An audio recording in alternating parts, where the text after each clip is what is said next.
comunhão deliciosa, quando podemos adorar ao Senhor juntos neste lugar, um local consagrado ao culto ao Senhor.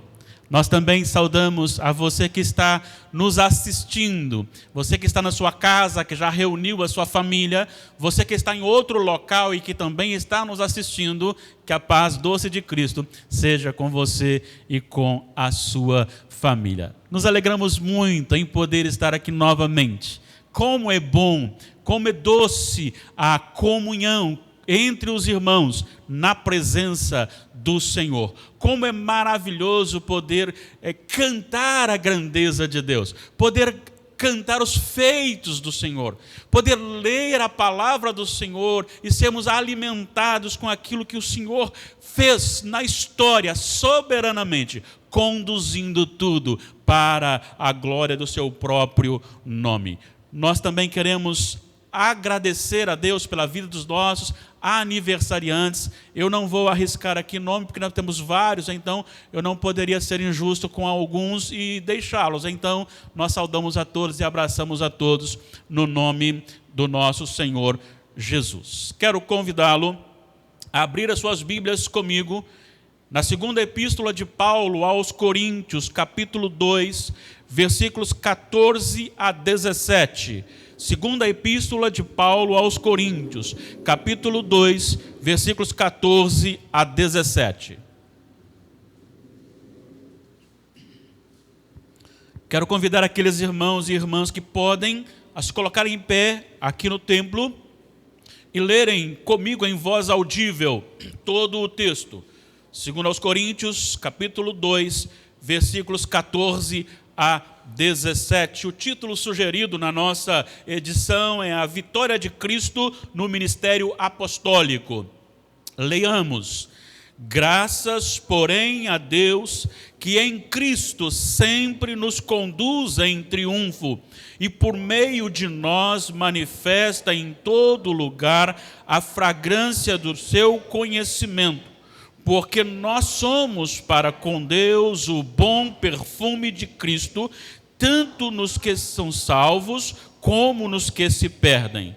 Para com estes, cheiro de morte para a morte, para com aqueles, aroma de vida para a vida. Quem, porém, é suficiente para estas coisas? Porque nós não estamos como tantos outros, mercadejando a palavra de Deus. Antes, em Cristo é que falamos na presença de Deus, com sinceridade e da parte do próprio Deus. Os irmãos podem se assentar e que o Senhor realmente nos ouça na oração e nos ilumine e nos edifique com a palavra de Deus. Hoje eu quero falar sobre o tema Igreja cuidada e usada por Deus. Igreja cuidada e usada por Deus. Eu gostaria de ter tempo para fazer algumas definições, então procurarei ser breve, mas eu preciso estabelecer aqui algumas coisas importantes, como definição de igreja, por exemplo. Nós temos assim uma cultura que nós aprendemos que este local aqui é a igreja. Tanto é que nós usamos muito a expressão, vamos à igreja hoje. Né?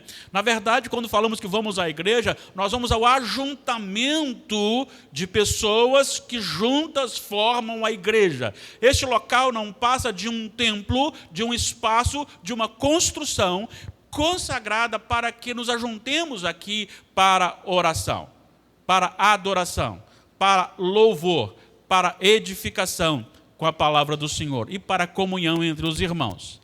Também nós precisamos definir que igreja não é este ajuntamento de pessoas que nós estamos vendo, porque entre esse grupo que nós vemos reunidos, não só aqui, por vários locais, nós encontramos pessoas que não são cristãs e que são batizadas, e que são membros da igreja, e que são oficiais, e que são até líderes da igreja, mas que não são da igreja.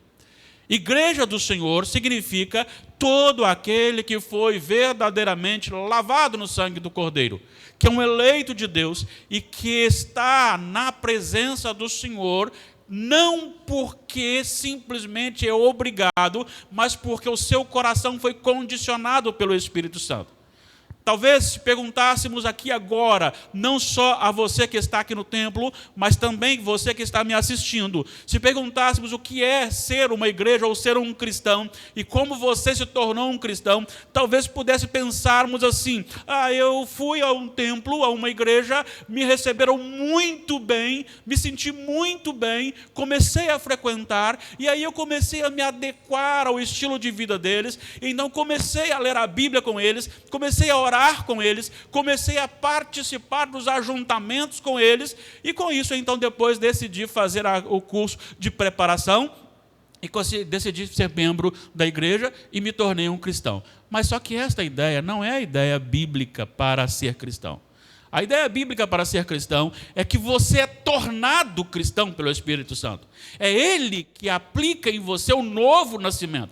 Sendo assim, eu posso frequentar a igreja a minha vida inteira. Eu posso ter nascido dentro do templo. Eu posso ser um líder de relevância social, com fama, de ajuntamento de pessoas. Mas se eu não fui nascido de novo, eu não sou igreja de Jesus Cristo. Então, a igreja do Senhor Jesus é aquela igreja, aquelas pessoas que realmente foram transformadas pelo poder do Espírito Santo e que, apesar das suas falhas, vivem no propósito de Deus. Então, não é uma igreja que se torna igreja, mas é pessoas que são tornadas igrejas do Senhor Jesus. E esta igreja verdadeira, a igreja que vive piedosamente e que por isso sofre ameaças, ela sofre desde o primeiro momento. É só olharmos lá quando Caim olhou para Abel e viu que Deus havia aprovado Abel e a sua oferta e reprovado o seu coração e a sua oferta, gerou nele então uma revolta. Ambos tinham conhecimento, ambos tinham ouvido falar sobre Deus, sobre o pecado. Claro que Adão e Eva haviam conversado com eles, tanto é que o nome Caim já era uma visão de Eva, ao pensar assim: nasceu um varão, pensando na promessa que nasceria um varão para resgatar o povo de Deus diante da queda. Agora então, essa perseguição ao povo de Deus, ela continua durante toda a história. No texto que nós temos lido aqui agora, por favor, volte só a sua página, porque nós não podemos gastar muito tempo aqui, mas olha só o que diz o versículo 4. Paulo está escrevendo aos Coríntios, da sua segunda epístola, e no capítulo 4 ele vai dizer assim: é Ele que nos conforta em toda a nossa tribulação. Versículo 6, mas se somos atribulados, olha só, mais tribulação. Versículo 8, porque não queremos, irmãos, que ignoreis a natureza da tribulação que sobreveio na Ásia, porque foi acima das nossas forças, a ponto de desesperarmos até da própria vida. Contudo, já em nós mesmos tivemos a sentença de morte, ou seja, morremos para o mundo e, consequentemente, vem então esta perseguição. Capítulo 2, da mesma epístola, versículo 4, porque no meio de muitos sofrimentos e angústias de coração vos escrevi muitas lágrimas. Versículo 5, ora, se alguém causou tristeza, veja bem, Paulo enfrentou muita resistência por onde ele passou pregando o evangelho do Senhor. Embora ele zelasse também por cumprir a lei, embora ele pregasse que o cerimonialismo não tem a ver com a salvação, mas ele respeitava a cultura judaica e ele vivia este processo de respeito à lei, e ele sempre buscou fazer isso, mas sempre os religiosos estavam perseguindo o apóstolo Paulo e a igreja do caminho, a igreja do Senhor. E ele se sentiu em algum momento bastante entristecido, porque só por ele ter mudado a sua agenda, ele disse: primeiro eu vou para determinado local, depois eu vou para a cidade de Corinto visitar vocês. Mas depois ele muda a estratégia e surgiu um homem ali na igreja de Corinto que começou a falar que Paulo não era um homem de palavra. porque ele tinha falado uma coisa e estava fazendo outra. E ele vai dizer o seguinte no versículo, que nós lemos, versículo 5, né? Se alguém causou tristeza, ou seja, se essa pessoa causou tristeza, não foi só a mim, a igreja também, quando colocou então diante do meu coração e da minha postura dúvidas com respeito ao meu caráter. E ele diz, olha, esse homem deve ser tratado e deve ser perdoado. E deve ser perdoado porque a igreja, ela busca esse tratamento. E o perdão vem após o arrependimento. E ele vai falar no versículo 11, para que Satanás não alcance vantagem sobre nós, pois não lhe ignoramos os desígnios, as artimanhas. Satanás não é poderoso, lembre-se disso. Poderoso é o nosso Senhor. Ele é poderoso. Satanás, ele é astuto. Satanás, ele tem artimanhas. Satanás, ele tem a habilidade de vencer através da insistência aqueles corações que estão fracos. E ele vai continuar dizendo que quando ele chega em Troade, Deus abriu a porta para a pregação do Evangelho, versículos 12 e 13. Mas ele não se sentiu bem porque ele sentiu falta do irmão Tito. Ele não encontrou Tito e com isso ele ficou entristecido e disse, eu não posso ficar aqui. Paulo também tinha problemas de dificuldades, de medo também, ele era homem. E ele disse, não me senti bem quando não encontrei Tito, por isso então parti para a Macedônia. E é dentro deste contexto que ele começa agora o texto que nós lemos. Graças, porém, ou seja, ele poderia também dizer o seguinte, não me senti bem diante de não ter encontrado Tito, mas, graças a Deus. E aí, então, que ele vai descrever o cuidado de Deus para com a igreja. Eu quero destacar aqui 2 direcionamentos para o nosso desafio, com algumas acréscimos, com subpontos em alguns pontos. Vamos aqui, então. A primeira lição que nós aprendemos no texto que nós lemos, de 14 a 17, que a igreja de Jesus Cristo, ela é assistida por Deus em todo o tempo. Ela é assistida por Deus em todo o tempo. Bom, primeira coisa, temos que saber que não é a igreja que eu estou vendo, que você está vendo. É a igreja de Cristo. É a igreja verdadeiramente lavada no sangue do Cordeiro. É a igreja verdadeiramente quebrantada, arrependida, prostrada aos pés do Senhor. É esta igreja, e para esta igreja que há a promessa deste cuidado, dessa assistência. E essa assistência de Deus para com a igreja, ela não está na habilidade da igreja. Essa teologia cantada e pregada hoje pela igreja evangélica brasileira, ela não é bíblica. Esse evangelho triunfalista em que, quando você lê, mas graças a Deus que em Cristo sempre nos conduz em triunfo, dá a entender que ninguém poderá tocar em nós, que nós venceremos todas as batalhas, que nós passaremos por tudo e que todos serão rebaixados diante de nós. Mas não é isso que o texto está dizendo. E eu quero esclarecer isso para você aqui à luz de toda a palavra de Deus, à luz dos princípios da palavra de Deus. Primeira coisa que vai identificar é Deus que nos assiste como igreja e nos assiste na pessoa de Cristo. Preste atenção, em Cristo a igreja é assistida.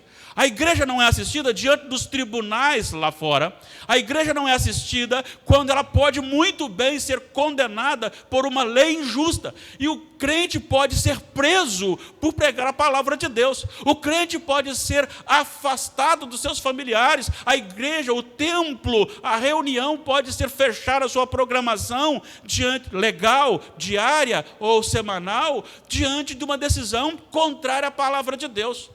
A pessoa pode ser levada não só à prisão, mas ela pode ser levada à morte por causa do evangelho do Senhor. Nós temos muitos exemplos, e entre os exemplos que nós temos o exemplo do próprio Senhor Jesus, que não foi levado, se entregou, mas tem uma ação demoníaca contra a santa semente. Tanto é que em Lucas, não vou me lembrar agora qual capítulo e versículo, nos informa que o Senhor Jesus, quando chegou o momento da crucificação, ele disse para as autoridades, agora podem vir, aí cumpram tudo aquilo que já queriam fazer há muito tempo, agora está autorizado. É claro que Deus é soberano para conduzir toda a história, mas desde o momento em que houve a promessa da Santa Semente, a igreja, como sendo do Senhor, ela passou a ser perseguida, porque a perseguição é contra a Santa Semente. E o Senhor Jesus foi crucificado. Mas a grande questão da nossa vitória não é que você não será acometido de enfermidades. A outra questão é que você não passará dificuldades na vida. A outra é que você não será acuado pelos homens maus. A outra verdade é que você sofrerá possivelmente, e espero que seja daqui a longo tempo, a morte. E às vezes até uma morte por causa do Evangelho. Mas espera aí, como que fica isso então? Se Tiago morreu decapitado, antes de Tiago, João Batista morreu decapitado. Por que então que os apóstolos morreram, muitos cerrados ao meio, outros crucificados? Como explicar isso para um evangelho triunfalista como nós vivemos hoje? Não tem como explicar. Não tem como explicar uma igreja vitoriosa, uma igreja cujo Senhor não tem onde reclinar a cabeça. Mas tem como explicar quando você vê a essência do que está por trás disso. Primeiro, a questão da igreja não é simplesmente uma pessoa. Começa com uma pessoa. E eu vou repetir aqui o que disse aquele missionário, quando ele então decidiu ir para uma tribo e ali ainda se praticava o canibalismo. E alguém disse, você vai para lá, o outro eles já mataram. E ele disse, se eu morrer ali é porque o meu ministério acabou. Porque ninguém morre se o ministério dele não acabou. Porque ele é sustentado pelo Senhor, ele é guardado pelo Senhor. Foi isso que Paulo disse na primeira prisão. Eu acho que vou sair. Quando chega na primeira prisão, ele disse, já está acabando meu ministério, já está na hora e eu serei então executado sim. Então, Timóteo, assuma, porque agora é com você. A grande questão é que o Senhor protege todo o seu propósito. É por isso que Jó disse, veja bem, nenhum dos teus propósitos pode ser frustrado. Ninguém, por mais que Satanás seja astuto, por mais que ele tenha agentes, por mais que as autoridades se levantem, todo o propósito de Deus se cumprirá.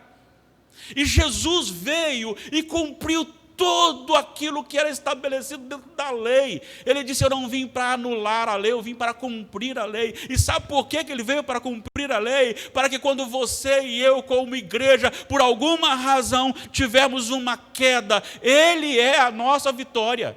E nós somos conduzidos nessa vitória.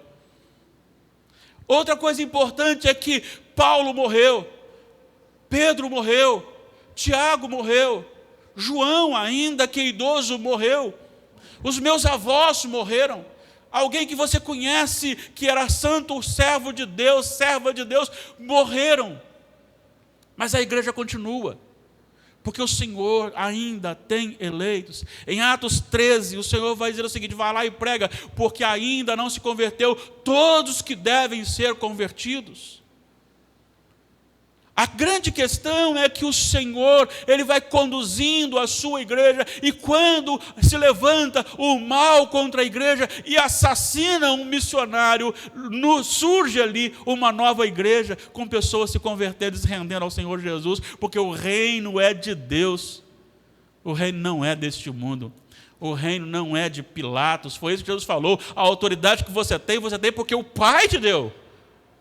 As autoridades hoje se levantam aqui no Brasil, e muitos se levantam contra o Senhor Jesus, mas essas autoridades só tem porque Deus deu, e dentro de um propósito de Deus, a igreja será mantida e conduzida em triunfo sempre, porque ela está no Senhor Jesus, e Ele venceu.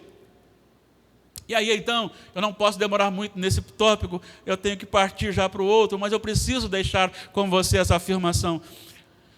Olha só o que Paulo diz aos Romanos, capítulo 8. Os versículos 31 em diante, ele começa o 31 dizendo, Romanos 8, 31, que diremos, pois, se Deus é por nós? Quem será contra nós? Quem intentará acusação contra os eleitos de Deus, se é Deus quem os justifica? Quem os condenará, se é Cristo Jesus quem morreu? ou antes quem ressuscitou. Irmãos, nós às vezes nos pegamos e prendemos muito na crucificação de Jesus. Mas na crucificação o Senhor Jesus recebe a ira que era dos eleitos de Deus, de todo aquele que crer em Jesus. Mas a sua ressurreição é tão importante quanto a sua crucificação. Porque no mesmo texto citado, talvez aí, não sei se o versículo 34, vai dizer que é Cristo Jesus quem morreu, o qual está à direita de Deus e também intercede por nós. Ele não só venceu a morte, para que você e eu, eleitos de Deus, também não sejamos derrotados pela morte, ainda que decapitados por causa do Evangelho. Ainda que a morte nos vença, dado a pecaminosidade do nosso corpo, da nossa natureza. É por isso que ainda citando esse texto de Romanos 8, versículo 38, ele vai dizer que nem a morte poderá nos separar do amor de Deus que está em Cristo Jesus nosso Senhor, aleluia. A igreja é vitoriosa, ela é assistida. Ela não é vitoriosa para ter muito dinheiro, ela não é vitoriosa para ter carros, ela não é vitoriosa para ter bens materiais, ela não é vitoriosa para ter saúde, ela não é vitoriosa para ter fama, ela é vitoriosa porque ela é uma proclamadora do Evangelho do Senhor Jesus e Ele é o vencedor. É por isso que nele nós somos mais que vencedores, porque estamos em Jesus. A igreja é cuidada, assistida pelo Senhor. A segunda parte, a igreja, ela é usada pelo Senhor para tornar-se conhecido. Veja bem a segunda parte do versículo 14 de 2 Coríntios 2. E por meio de nós, depois de falar que, graças a Deus, que sempre nos conduz em triunfo, e por meio de nós manifesta em todo lugar a fragrância do seu conhecimento. É por isso que eu falei que a igreja é verdadeira. A igreja verdadeira exala Cristo. A igreja verdadeira resplandece Cristo. A igreja verdadeira manifesta Cristo. A igreja verdadeira, ela não é ovacionada ou recebe tapinha nas costas em dizer como vocês são crentes. A igreja de Cristo, as pessoas chegam, batem nos nossos ombros e dizem como Deus é bom em salvar você, como Deus operou na sua vida, como Deus é glorioso, como Deus é maravilhoso, porque nós exalamos, assim como aquele viciado em tabaco exala no seu suor o cheiro do tabaco, nós também, com Cristo no nosso coração, sendo guiados, conduzidos, assistidos em triunfo constantemente, para sempre, nós exalamos Cristo na nossa vida. É por isso que nós não podemos parar e dizer para este mundo, está tudo bem. Não, não está tudo bem. E é neste momento, então, que nós somos chamados para sair para este mundo, somos chamados para sair e conduzir a palavra de Deus, revelando ao mundo o Senhor Jesus. Isso dá-nos uma visão missionária de indo, pregue o Evangelho. Mas não é só aqui em Jerusalém, mas é aqui em Jerusalém agora, é aqui em Judéia, ali em Judéia agora também, em Samaria agora também, e nos confins do mundo agora também. É por isso que tem aqueles que ficam, tem aqueles que saem, e tem aqueles que vão para distantes, ao mesmo tempo. E nós vamos constantemente ministrando este aroma agradável de Cristo. E este aroma, ele tem duas finalidades aplicadas segundo o apóstolo Paulo. A primeira é que nós somos o bom perfume de Cristo para com Deus. Por que nós somos o bom perfume de Cristo para com Deus? Preste atenção, o que exalta e como exalta a graça de Deus quando Ele transforma o meu coração. O próprio Deus, na boca do profeta Isaías, ele disse que a nossa justiça é como um trapo de imundícia. Desculpe a palavra, mas eu vou falar. A nossa justiça fede. A nossa justiça é doentia. A nossa justiça é rejeitada pelo Senhor.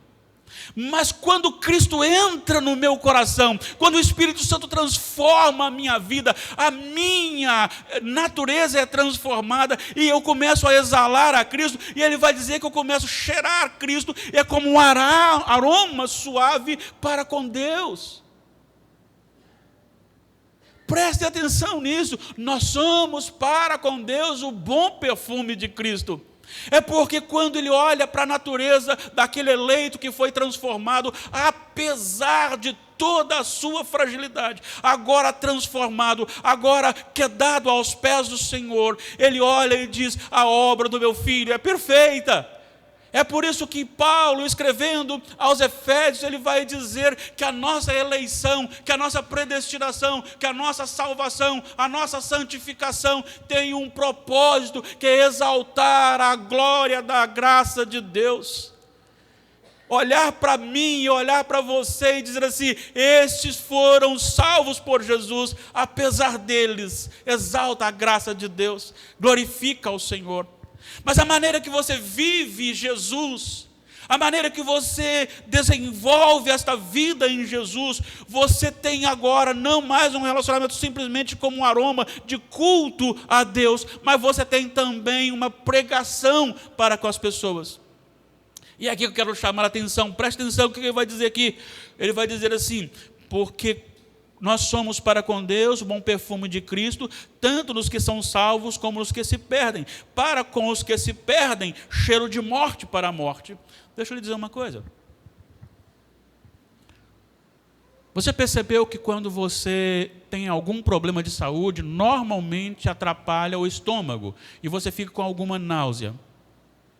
E aquilo que é muito gostoso, e lá em casa a gente sempre conversa sobre isso por volta das 18 horas, tem um vizinho que faz um alho na gordura, que sobe aquele aroma, que coisa gostosa, dá até fome depois de ter comido. Mas o dia que você está com náusea, aquele cheiro, aquilo é ruim, aquilo não é gostoso. Quando você está bem de saúde, você chega perto de alguém que está usando um bom perfume e diz: que perfume gostoso. Quando você não está bem da saúde e o estômago não está bem, aquele cheiro de perfume lhe faz mal. Sabe por quê? Porque você não está bem. Assim é também com o povo. Aquele que é de Jesus, Jesus cheira vida. Eu quero estar perto daquele que fala de oração, que ora, aquele que fala sobre a Bíblia e que estuda a Bíblia, aquele que vive negando a si mesmo para a glorificação do Senhor, aquele que vive o reino do amor de Deus, aquele que vive exaltando a Cristo, conversando sobre Cristo, falando sobre a salvação, falando sobre a necessidade do arrependimento, falando sobre a necessidade de santificação. Eu quero ouvir, ouvir e ouvir, eu quero falar e ouvir, eu quero louvar. Mas quando eu estou no pecado e atolado, isso faz mal para mim. Eu não quero ouvir verdades, eu não quero ouvir aquilo que vai mexer no meu interior e me condenar. Então você, como servo do Senhor, você exala o perfume de Cristo como culto a Deus, mas você exala também como evangelização. Para os eleitos você cheira vida, mas para os não eleitos você cheira morte. E para fechar aqui, ele vai dizer justamente essa questão, versículo 17. Porque nós não temos como tantos outros, mercadejando a palavra de Deus, porque nós não estamos como tantos outros, mercadejando a palavra de Deus. Antes em Cristo é que falamos da presença de Deus com sinceridade e da parte do próprio Deus. Deixa eu dizer uma coisa para você. O que ele está dizendo aqui, meu amado irmão, é que o evangelho falso faz bem ao ímpio.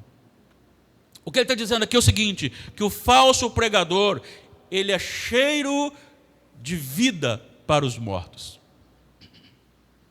Ele agrada os mortos. Ele agrada os condenados. Porque ele sempre falará aquilo que a pessoa quer ouvir, que deseja ouvir. Ele sempre trará uma mensagem que elevará o ego da pessoa. E se você dar uma olhadinha no Evangelho, me aponte um ponto em que você será beneficiado carnalmente em ser servo de Jesus. Mateus capítulo 10. O que Jesus disse? Venham, agora se eu sair para pregar o evangelho, mas saibam de uma coisa: vocês estão saindo como cordeiros no meio de lobos. Esse é o convite para seguir Jesus. Esse é o convite. Ele não diz assim: saia e determine que todo mundo ficará debaixo dos seus pés. Não. Cordeiros no meio de lobos. Outra coisa: assim como perseguiram o senhor da casa, quanto mais a vocês, domésticos. Esse é o convite para o evangelho. Depois ele vai dizer assim: se alguém quer vir após mim e ser meu discípulo, negue-se a si mesmo, tome a sua cruz dia após dia e segue-me. Aquele jovem que se aproxima de Jesus e fala: olha, eu sou religioso. Seria no nosso contexto hoje? Então deixa eu lhe dizer, se fosse no meu caso, eu falaria para Jesus o seguinte: Jesus, o que devo fazer para ser salvo? E o Senhor Jesus fala assim: olha, você precisa ser alguém que conheça a palavra. Aí eu diria: ó, Senhor, então eu estou salvo, porque eu nasci num lar evangélico, eu aprendi desde criança o evangelho, eu nunca me desviei, eu sempre dei o dízimo, eu sempre dei oferta, eu estava na igreja todo dia. Aí Jesus fala para mim e diz assim: mas você tem alguma coisa que está no seu coração que precisa ser mudada. Vai, muda isso e depois você me segue. Aí eu falo: aí não, Senhor. Ir na igreja está bom, ler a Bíblia todo dia está bom. Agora, espera aí, a única coisinha que me faz bem eu vou ter que tirar? E vou dizer uma coisa para você, bem realista: Jesus não vai negociar comigo, nem com você, nem com ninguém. Assim como ele não negociou com aquele jovem. Ele não disse: vai, vende então só 80%. Não, tá bom, tá difícil, 50% então. O jovem disse, saiu triste e foi embora, e ele disse: tchau. Por quê? Porque aquele jovem tinha algo, e era a sua riqueza, que estava como um Deus na sua vida. A religiosidade não pode lhe dar a salvação, é só Jesus. E é isso que ele está dizendo. As pessoas têm pregado um evangelho camuflado. A igreja tem criado um Jesus pessoal, não um Jesus das Escrituras, mas um Jesus que atende àquilo que eu quero. Eu quero ser religioso, mas não quero vender todos os meus bens. Eu quero ser religioso, mas eu não quero obedecê-lo totalmente. Eu quero ser religioso, mas eu quero viver do meu jeito. Este evangelho é cheiro de vida para os mortos, e todos estão mortos. Mas o evangelho de Cristo é aquele que diz para você, e diz para mim, e diz para todos, e diz para você que está me assistindo agora, neste momento também: arrependa-se do seu pecado. Arrependimento é a exigência. E arrependimento não é um meio legal para entrar no reino dos céus. Arrependimento é um estado de vida ao reconhecer a soberania e o poder de Deus. A igreja é cuidada e a igreja é usada. A igreja é cuidada em Cristo. Cristo cumpriu tudo e venceu a morte, para que naquilo que nós fomos fracos, Ele venceu por nós, e quando nós morremos, nós também seremos então ressuscitados no último dia, para estar para sempre com o Senhor. Então somos cuidados em Cristo. Pode saber de uma coisa: quer viver piedosamente? Então pode esperar a perseguição, porque ela virá. É a palavra de Deus que diz. O cuidado de Deus é sustentá-lo para a vida eterna. Judas escreve no versículo 24 da sua epístola: aquele que é fiel para guardar a sua igreja imaculada e apresentá-la gloriosa diante de Deus. É nisso que nós somos vitoriosos. Nem a morte, nem o diabo, nem o falso mestre, nem a besta, nada poderá nos separar do amor de Deus que está em Cristo Jesus, nosso Senhor, porque somos assistidos como igreja. Mas também somos usados. Mas não somos usados para levar aqui e para tornar o mundo melhor. A função da igreja não é tornar o mundo melhor. A função da igreja é tornar o mundo consciente do julgamento final. E que há hoje possibilidade da salvação em Cristo Jesus. Eu não conheço a todos que estão aqui. Na verdade, eu conheço mais um pouquinho o meu próprio coração. E se não fosse a graça de Deus, eu já teria me destruído. Eu não sei como você está. Assim também como não sei da sua vida que está nos assistindo agora também. Eu não sei como você vive, eu não sei como está o seu coração. O que eu quero dizer para você nesta noite é: entregue o seu coração a Jesus.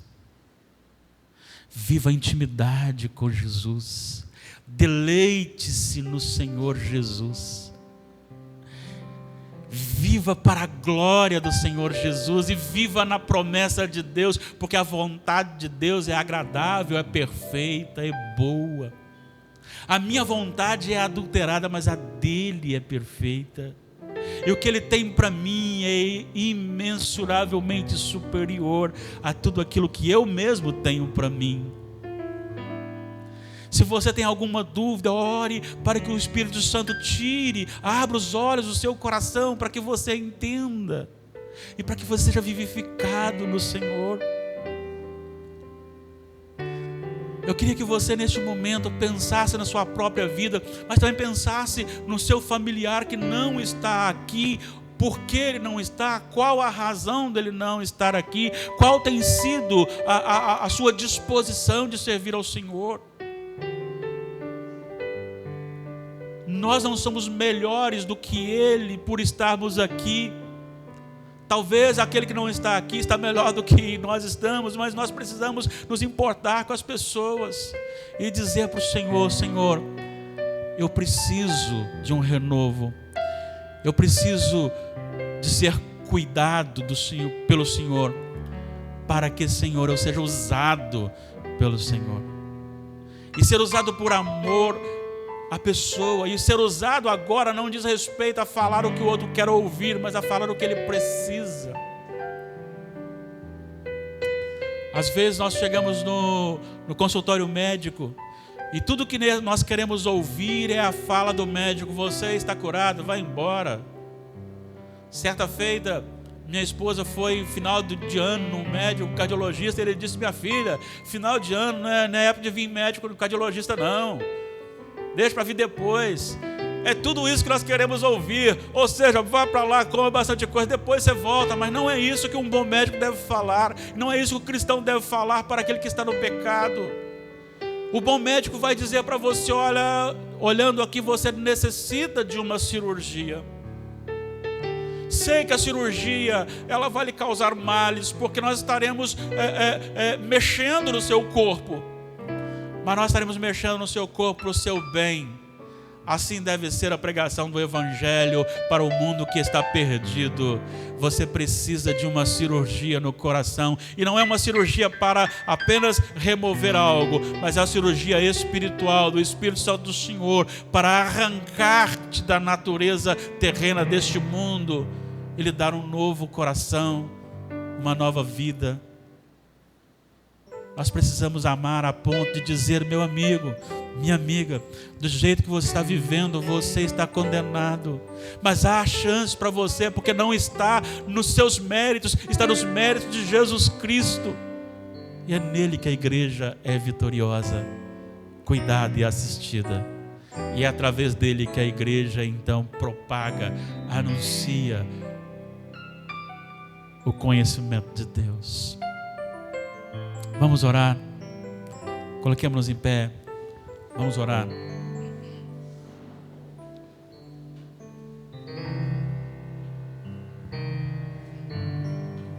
Senhor Deus, como é confortante para nós saber que o maior mal que temos na vida não diz respeito à nossa saúde física, ao nosso corpo físico. Há uma dor que possamos sentir, mas o mal pior da nossa vida é justamente estar sem Jesus. E Senhor, com o Senhor Jesus, a igreja sempre foi, é e será perseguida, mas ela é, ó Pai, assistida. Ainda, Pai, que sintamos dores, ainda que venhamos a perder a liberdade física numa prisão, ainda que lá venhamos a sofrer açoites, ainda que lá venhamos a passar fome, ainda que ao final, ó Pai, sejamos executados, a igreja é sempre vitoriosa, porque assim como Cristo ressuscitou para a vida, Ele é o nosso intercessor, e nós ressuscitaremos incorruptíveis para sempre estar com o Senhor. Bendito sejas. Mas nós sabemos também, Senhor, que nós precisamos de correções, mas existem muitos que estão caminhando longe do Senhor, e nós precisamos fazê-los sentir o cheiro de Cristo. Nós precisamos, ó Pai, que eles